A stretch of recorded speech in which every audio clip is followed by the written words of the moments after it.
Union Cemetery's oldest burial is 1806. It is Balzer Hess. He is one of the original pioneers of this area. And that was the beginning of what became a graveyard in this area. So not only did the Hess family use it for burials, but other family and friends from a more extended area began to use that cemetery space.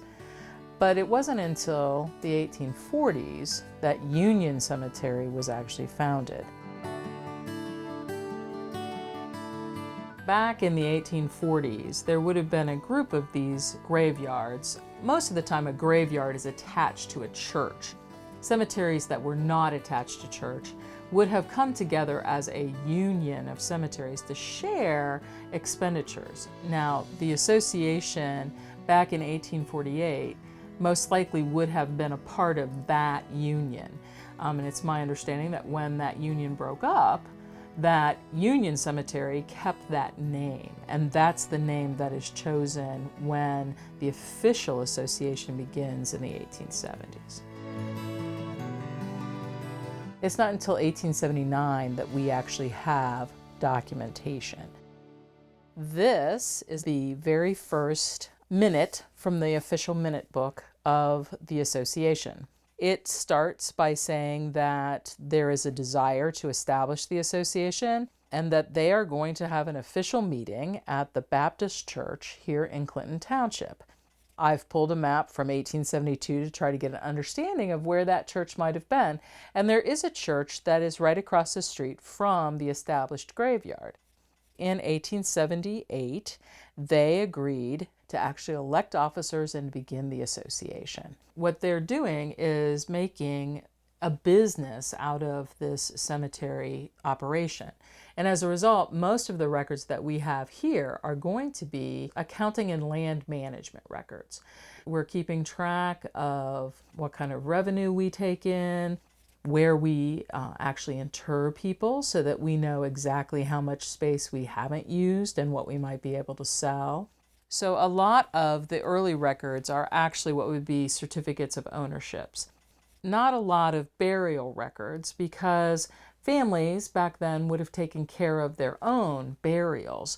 They would have also taken care of their own markers, and there wouldn't have been a lot of rules and regulations associated with that. As the years progress, you start to see where the Cemetery Association, in order to be able to maintain the cemetery, needs to start putting together some rules. One rule would be that they eliminate the ability for a family to fence in their particular part of the cemetery. Another one would be whether or not you're able to do an interment on Sunday. Dogs in the cemetery become an issue. Horses in the cemetery become an issue. And these are all things that would be associated with the just growth of both the cemetery and the number of people who are visiting the cemetery.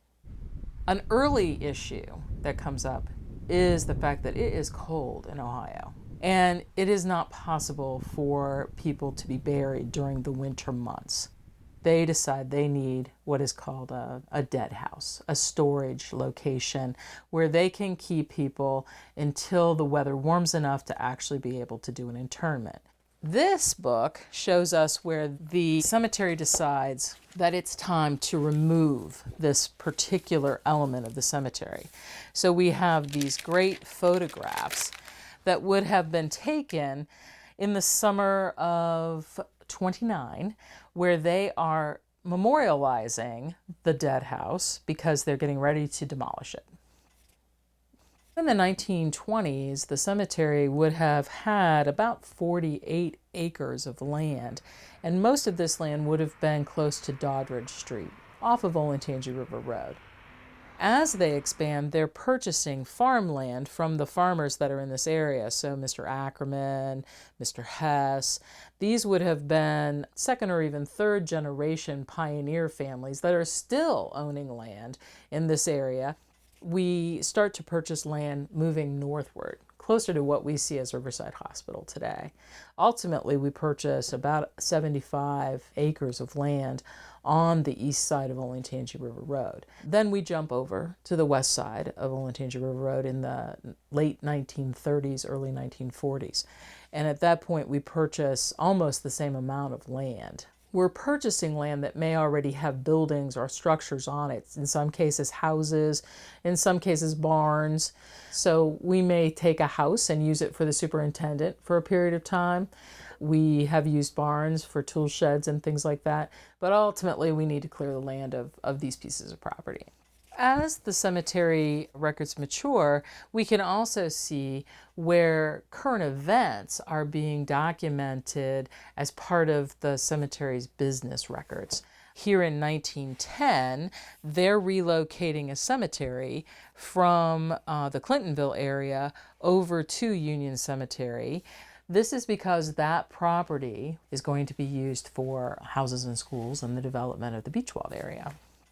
Here in 1918, we see the impacts of the influenza situation that was here in Columbus. Pneumonia, influenza, pneumonia. A lot of times we'll have people who come and visit and they want to see if we have death certificates for their loved ones. Those are documents that are maintained by the Department of Health. What we would have is what's called a transit permit. This is a document that a funeral director would obtain that allows him to actually bring us an individual for burial.